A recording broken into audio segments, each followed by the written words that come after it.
โอก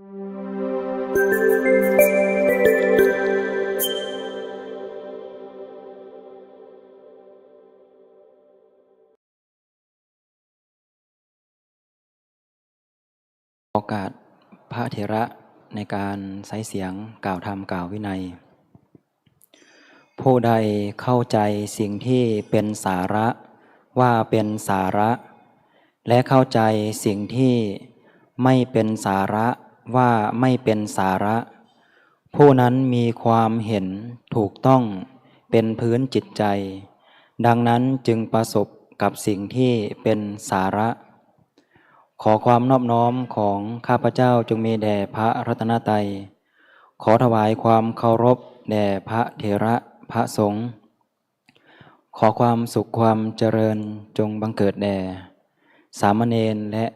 ญาติโยมทั้งหลายวันนี้ก็เป็นวันอาทิตย์วันที่5ตุลาคมพุทธศักราช2568ตรงกับวันขึ้น13ค่ำเดือน11เมื่อวานนี้ก็ได้พูดเกี่ยวกับ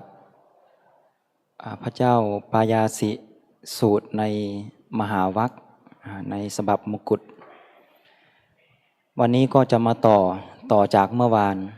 วานนี้ได้พูดเกี่ยวกับพระเจ้าปายาสิเข้าใจว่าตัวเองนี่เป็นผู้ที่เห็นผิดนั่นแหละถึงแม้ท่านกัสสปะกล่าวอย่างนั้นก็จริงแต่ข้าพเจ้าก็ไม่อาจสละความเห็นชั่วนี้ได้ดอกหมายความว่าถึงแม้จะกล่าวจะอธิบายยกข้ออุปมามาเปรียบเทียบให้เห็นว่าตัวเองกำลังถือความเห็นผิดอยู่คือความเห็นที่ชั่วอยู่แต่ก็ไม่อาจที่จะสละความเห็นชั่วนี้ได้ทั้งพระเจ้าประเสนที่โกศลทั้งพระราชาภายนอกทรงรู้จักข้าพเจ้าว่าพยาปายาสิมีวาทะอย่างนี้มีพระราชาภายนอกทั้งหลายนั่นแหละว่าพระเจ้าปายาสิมีความเห็นอย่างนี้ความเห็นว่าโลกอื่นไม่มีสัตว์ผุดเกิดไม่มีผลวิบากของกรรมที่สัตว์ทำชั่วทำดีไม่มีอย่างนี้จึงไม่อาจที่จะสละความเห็นชั่วนี้ได้ถ้าสละไปแล้วเขาจะบอกว่าพยาปายาสิสร้างโง่เขาไม่สลาดถือเอาสิ่งที่ผิดอย่างนี้นะหมายความว่าถ้าหากว่าเรายึดถือสิ่งที่ผิดแล้วกลับมารู้ภายหลังว่าสิ่งที่เรายึดถือแต่นานมันเป็นสิ่งที่ผิดถ้าเป็นโยมจะยอมรับความจริงไหมยอมรับถ้ายอมรับก็สร้างใหม่เนาะถึงผู้ที่เขานับถือเขาอาจจะไม่นับถือแล้วก็ตามเนาะไม่เป็นปัญหาไม่เป็นประเด็นเพราะว่าการที่ถือผิดนั้นประสบกับความทุกข์ในอบายมีนรกเป็นต้นเมื่อเป็นเช่นนั้นพยาปายาสิยังไม่สามารถที่จะยอมรับความจริงโยมยังไม่ยอมรับที่จะยอมรับเอาสาระนะพระกุมารกัสสปะก็ได้กล่าวต่อไปว่าวินยุชนคือผู้รู้วิเศษในโลกนี้ย่อมเข้าใจในอัตของภาษิตได้ด้วยข้ออุปมาคือเข้าใจข้อความที่ง่ายฟังแล้วเข้าใจมีการเปรียบเทียบเอาสิ่งที่ยากนั่นแหละคือปัจจุบันนี้เราเข้าใจยากแล้วเอาข้อเปรียบเทียบคือสิ่งที่ง่ายมาเปรียบเทียบให้เห็นเปรียบเสมือนบุรุษเลี้ยงหมูภาษาบาลีเขาบอกว่าเลี้ยงสุกรเลี้ยงหมูนะผู้เลี้ยงหมูนี้ออกจากบ้านไปหาอาหารหมูไปพบอุจจาระแห้งเขาเรียกว่าคูดแห้งอุจจาระนะอุจจาระแห้งปกติ ถ้าปัจจุบันนี้ถ้าได้ไปอินเดียนะจะเห็นโยอุจจาระถ่ายตามสถานที่แบบเกลื่อนเลยนะโยมเวลาที่จะนั่งฉันอาหารบางทีผ้าไปติดอุจจาระแห้งนะแต่ก็ไม่มีกลิ่นเท่าไหร่ถ้าติดอุจจาระเปียกก็จะส่งกลิ่นอยู่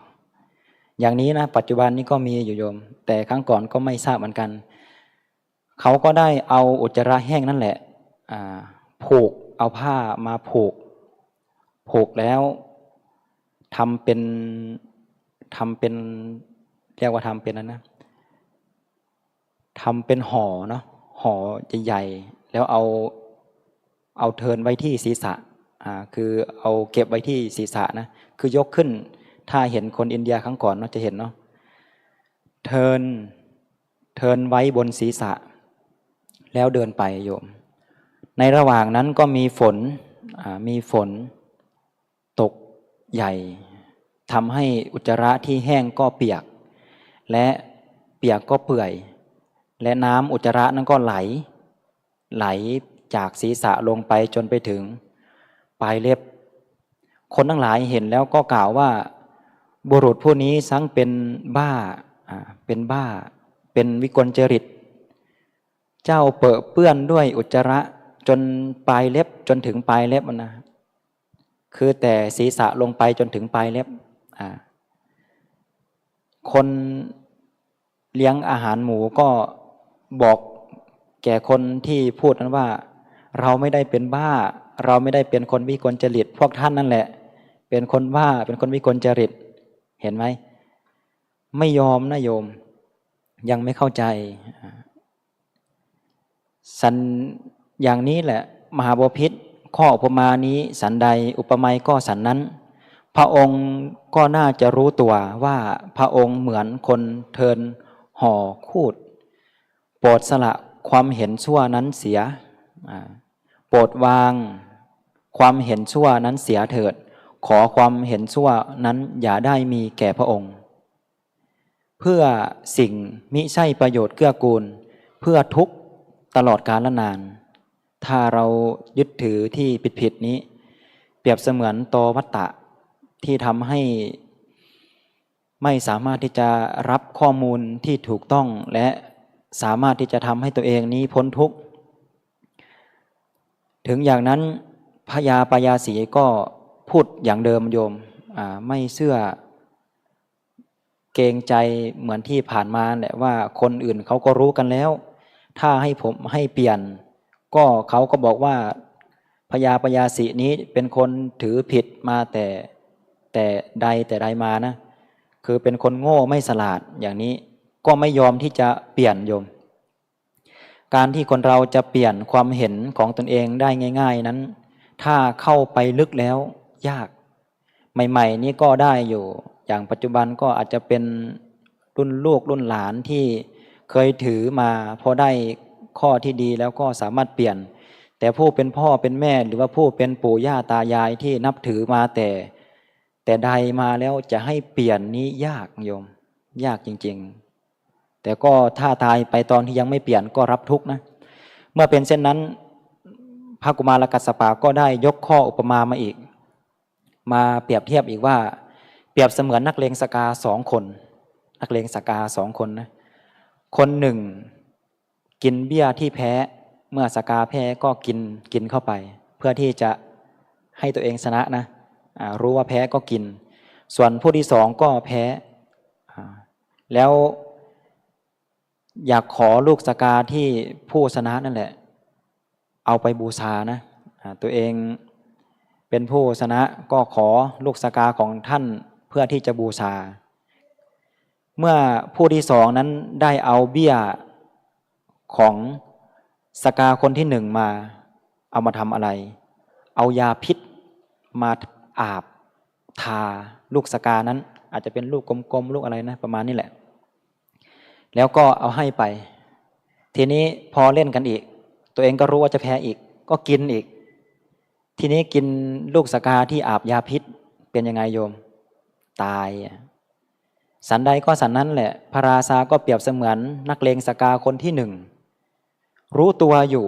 นะรู้ตัวอยู่ ก็ทำให้ตัวเองนี่ตายโปรดสละความเห็นชั่วเถิด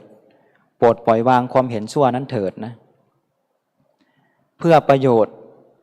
เพื่อความสุขถ้ายังยึดถืออยู่ก็เพื่อความทุกข์เพื่อสิ่งที่ไม่ใช่ประโยชน์แต่พระราชาก็ยังยืนยันคำเดิมโยมยังไม่เปลี่ยนพระกุมารกัสสปะก็อุปมาอีกอันนี้อาตมาจะพูดแบบกระชับนะเปรียบเทียบว่าเปรียบเสมือนพ่อเปรียบเสมือนนายสหาย2 คนเป็นเพื่อนกันไปหาทรัพย์ก็พบเห็นผ้าป่านคิดว่ามีราคาแพงก็พากันหอบผ้าป่านไปโยมส่วนผู้ที่2ไปเห็นได้ป่านก็วางผ้าป่านลงเพื่อที่จะเอาได้ป่านนั้นผู้ที่1ไม่วางและผู้ที่2ก็บอกว่าสหายเราได้ป่านแล้วผ้าป่านนี้อย่าเอาไปเลยนะบอกเพื่อนว่าเราได้สิ่งใหม่แล้วสิ่งนี้ก็ให้วางซะเพื่อนก็บอกว่าสหายเราห่อไว้อย่างดีเราผูกไว้อย่างดีแล้วเราก็แบกถือมาไกลแล้วจะให้วางก็ไม่ได้ก็ไม่ยอมที่จะวางนะส่วนสหายผู้ที่2นั้นก็เดินไปอีกพอไปเห็นผ้าป่านที่เขาผูกไว้อย่างดีแต่ก่อนก็ไม่ได้ผูกนะส่วนที่2นี้ก็ผูกไว้อย่างดีแล้วเพื่อนผู้ที่2นี้ก็วางได้ป่านเพื่อที่เอาผ้าป่านแล้วก็บอกสหายว่าได้ป่านนั้นวางเถิดมาเอาผ้าป่านนี้ที่เขาห่อไว้อย่างดีนี่แหละมีราคาแพงกว่าเพื่อนก็บอกว่าเราถือมาไกลแล้วจะให้วางก็ไม่ได้นะแสดงว่าตัวเองก็ไม่ยอมพอเดินทางไปอีกก็ไปถึงผ้าเปลือกไม้ไปถึงผ้าเปลือกไม้ได้เปลือกไม้เครื่องนุ่งห่มเปลือกไม้ผ้าฝ้ายได้ที่ทำจากผ้าฝ้ายเครื่องนุ่งห่มที่ทำจากฝ้ายเหล็กโลหะดีบุกสำริดเงินทองสุดท้ายมาถึงทองอันนี้คือย่อนะมาถึงทองเลยโยมแล้วสหายคนที่2นั้นก็เห็นเพื่อนยังถือป่านอยู่เหมือนเดิมนั่นแหละแต่ครั้งแรกไม่ยอมปล่อยเพื่อนก็บอกว่าเราอาศัยป่านนี้เพื่อที่จะเอาเงินเอาทองไปแลกเอาเงินเอาทองสหายโปรดวางเสียแล้วเอาเงินทองนี้กลับบ้านภรรยาหรือว่าลูกจะปลื้มใจสหายก็บอกว่าเราแบกมาไกลแล้วมาสิ้นหลายกิโลหลายโยชน์หลายวันติดต่อกันจะให้วางก็ไม่ได้ประมาณนี้นะเป็นโยมวางไหม วางจริงหรือเปล่านะอันนี้คือไม่ยอมวางพอมาถึงบ้านผู้เป็นสหายที่2นั้นครอบครัวก็ดีใจนะดีใจหรือว่าลูกภรรยาก็ดีใจว่าตัวเองนี้ได้เอาห่อทองคำมาสู่บ้านส่วนสหายผู้ที่1ล่ะครอบครัวภรรยาลูกก็ตำหนิทำไมช่างเป็นคนโง่เขาแท้ไม่ฉลาดการที่เอาผ้าป่านนี่เพื่อที่จะไปแลกเอาเงินเอาทองแต่ตนเองนี่กับ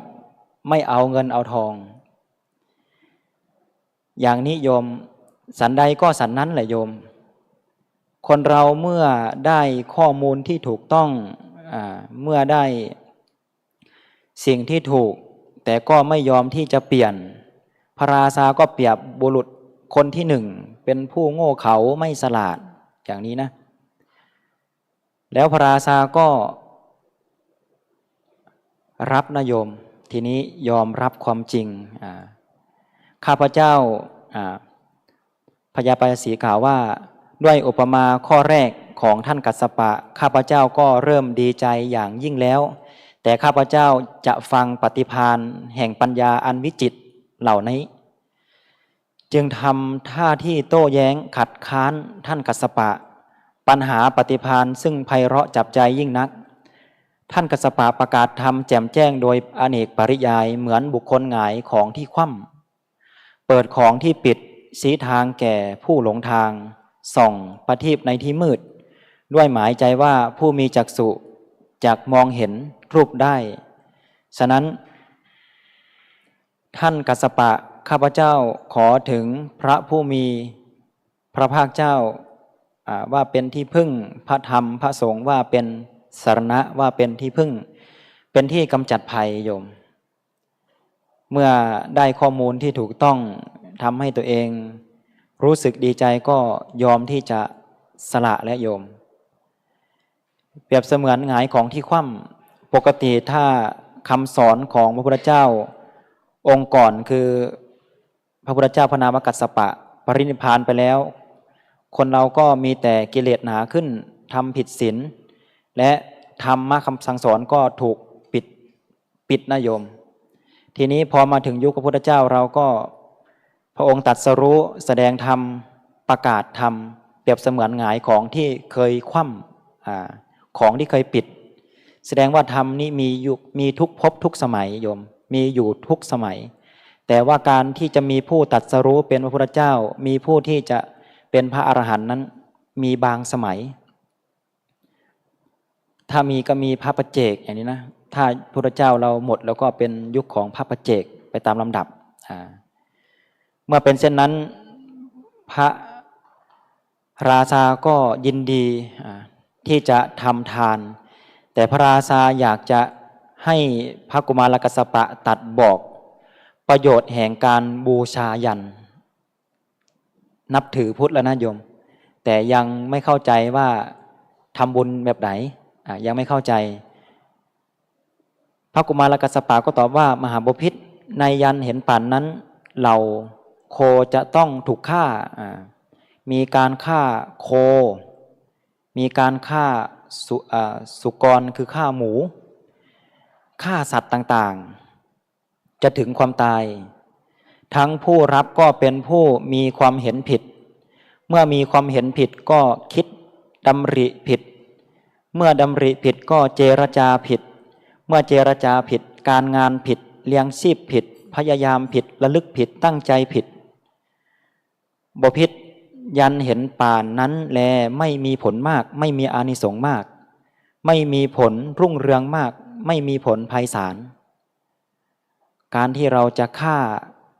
าสัตว์เพื่อที่จะทำให้เราได้บุญได้มีความสุขกับฆ่าคนอื่นหรือว่าฆ่าชีวิตอื่นอันนี้ไม่ชอบธรรมนะในคำสอนของพระเจ้าถึงแม้เราจะบอกว่าอยากจะได้สัตว์นั้นเป็นอาหารแต่อาหารมันก็มีหลายอย่างนะเราก็สามารถฉันหรือว่ากินอาหารอย่างอื่นได้ที่เว้นจากการฆ่านะโยมพระองค์ก็ได้พระกุมารกัสสปะก็ได้ตัดบอกวิธีการในการที่จะทำทานอย่างถูกต้องนะโยมซึ่งมีความเห็นถูกถ้ามีความเห็นถูกแล้วความดำริคือความคิดก็ถูกการพูดการเจรจาก็ถูกการงานก็ถูกนะคือชอบการเลี้ยงชีพก็ชอบพยายามชอบระลึกชอบตั้งใจชอบเช่นนี้ย่อมมีผลมากมีอานิสงส์มากมีผลรุ่งเรืองมากมีผลไพศาลเปรียบเสมือนชาวนาที่ถือเมล็ดพืชและไถเข้าไปสู่ป่าเข้าไปหว่านเมล็ดพืชที่ไม่หักไม่เสียไม่ถูกลมและแดดแผดเผาเมล็ดสมบูรณ์แห้งสนิทลงในนาไร่ที่ดีเป็นพื้นที่สมบูรณ์แผ่วถางตอและหนามหมดดีแล้วทั้งฝนก็ตกสะเลยโดยชอบตามฤดูกาลพืชเหล่านั้นจะพึงถึงความเจริญงอกงามไพบูรณ์อย่างนี้โยมถ้าเราทำถูกในการที่จะให้ทานก็ดีในการที่จะทำบุญต่างๆนะทำบุญโดยการไม่เบียดเบียนใครไม่เบียดเบียนใครไม่ทำร้ายใครบางที่มีการบอกว่าวันนี้จะทำบุญนะเป็นบุญใหญ่โยมเป็นบุญประจำวัดบุญอะไรบุญอย่างนู้นอย่างนี้แต่เริ่มต้นที่การฆ่าสัตว์เลยอย่างนี้นะการฆ่าสัตว์เพื่อที่จะทำบุญเปรียบเสมือนเราเริ่มต้นจากการทำบาปแต่เราไม่ตั้งชื่อว่างานบาปแต่เราตั้งชื่อว่างานบุญอย่างนี้ซึ่งความหมายคือพูดอย่างหนึ่งทำอย่างหนึ่งโยมเพราะฉะนั้นการที่เราทำผิด ผลเกิดจากการฆ่าสัตว์เราฆ่าสัตว์ครั้งหนึ่งเราจะถูกฆ่าอยู่500 ครั้ง500 ชาตินะถ้าเราฆ่าไปครั้งหนึ่งเราต้องยอมรับผลแห่งการฆ่าเมื่อพระราชายินดีที่จะให้ทานก็เริ่มแก่สมณพราหมณ์คนเข็นใจคนเดินทางวานิพกคนยากจนทั้งหลายแต่ว่าพระราชานี้ให้ทานแบบไม่ปราณีตโยมให้ข้าวปลายเกวียนกับน้ำผักดองคือตัวเองนี่กินอาหารที่ปราณีตอาหารที่เลิศแต่ให้ทานกับให้ทานที่หยาบให้ทานที่ไม่ปราณีตแล้วไม่พอนะยังใช้ให้คนอื่นให้ทานอีกด้วยอานิสงส์ในการทำบุญครั้งนี้เป็นเหตุให้พระราชาได้เกิดในสวรรค์ในวิมานที่ไม่มีอะไรเลยคือว่างเปล่าเป็นเทวดานะโยมแต่ไปเกิดในวิมานที่ว่างเปล่าไม่มีอะไรเพราะตัวเองให้ทานแบบให้ทานไม่ปราณีต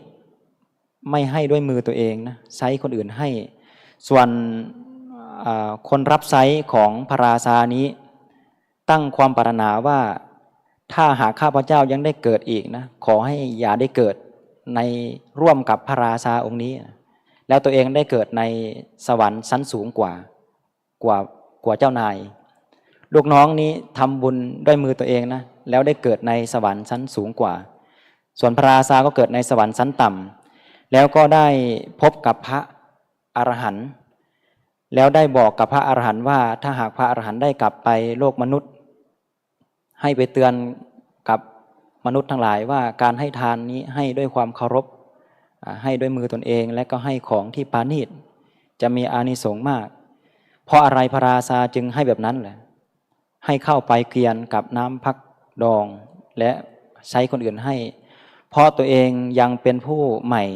ต่อการนับถือศาสนาโยมยังไม่มีความเข้าใจลึกซึ้งเกี่ยวกับทานเกี่ยวกับศีลอะไรแต่บั้นปลายของชีวิตนะหลังจากที่ตายแล้วก็ยังได้เกิดในสุคติโยมก็ยังเป็นความโชคดีเนาะนี้เรียกว่าบุคคลที่ถือเอาสาระเห็นว่าสิ่งที่ตัวเองยึดถือนั้นไม่เป็นสาระแล้วคือไม่เป็นประโยชน์แก่ปัจจุบันไม่เป็นประโยชน์แก่โลกหน้าแล้วตัวเองทิ้งเสียเอาประโยชน์เอาสิ่งที่เป็นสาระแล้วจะพบสิ่งที่เป็นสาระจะพบสิ่งที่เป็นความสุขแต่กรรมที่พระราชาเคยทำไว้เคยฆ่าเคยอะไรก็ยังไม่ลืมนะตอนที่พระราชายังเสวยสุขก็ยังไม่มีโอกาสส่งผลแต่ตอนใดที่พระราชาได้รับผลคืออาจจะเกิดเป็นมนุษย์หรือว่าเกิดในคนที่มีอายุสั้นต้องถูกฆ่าเกิดเป็นสัตว์ก็ต้องถูกฆ่าอีกจนกว่าจะบรรลุเป็นพระอรหันต์กว่าจะสิ้นกรรมที่ตัวเองทำนะเพราะฉะนั้นเราทำกรรมดีกรรมชั่วแต่ละวันแต่ละครั้งถึงแม้เราจะลืมไปว่าเราเคยทำบุญเคยรักษาศีลเคยให้ทานเคยทำความไม่ดีอยู่แต่กรรมที่เราทำไว้ยังไม่ลืมเราตอนที่มันไม่มีโอกาสส่งผลมันก็ยังไม่ส่งผลมันจะมีเวลาของมันอยู่กรรมบางอย่างก็ให้ผลในชาตินี้กรรมบางอย่างก็ให้ผลในชาติหน้า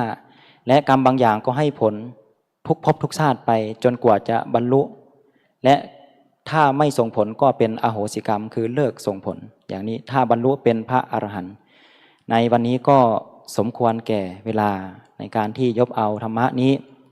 มากล่าวก็จบบริบูรณ์เกี่ยวกับพยาปายาสินะเป็นผู้เห็นผิดก็กลับกลายเป็นผู้เห็นถูกเพราะฉะนั้นก็ขอโมทนาสาธุกับพระภิกษุสงฆ์สามเณรตลอดถึงญาติโยมทั้งหลายด้วยบุญด้วยกุศลที่เราได้ทำมาแต่อดีตชาติจนถึงปัจจุบันในชาตินี้จงเป็นปัจจัยให้เราได้ประสบสุขอันไพบูรณ์มีความสะดวกสบายในการประพฤติธรรมบรรลุมรรคผลนิพพานในอนาคตการอันใกล้นี้ด้วยเธอ